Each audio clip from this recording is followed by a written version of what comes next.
Fransa bazası üzərində də naməlum pualar. Yenə Rusiyanın əli varmı bu işdə?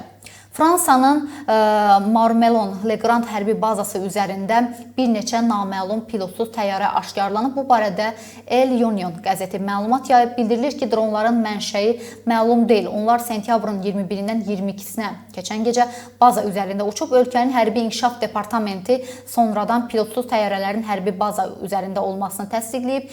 Bir neçə pilotsuz təyyarə uçuşu müşahidə olunub. Onları kimin həyata keçirdiyi indi deyə bilmərik, lakin bunun hərbiçilər olmadığını bilirik.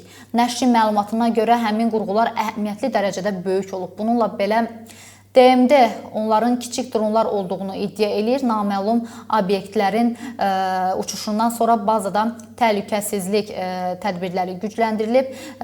Marne Departamenti prefekturası və Marne Departamentinin jandarma idarəsi bu məsələ ilə bağlı şərh verməkdən imtina edib. Nəşr vurğulayır ki, pilotsuz təyyarələrdən istifadə mülki ərazidə, hətta daha ciddi şəkildə hərbi ərazilərdə tənzimlənir.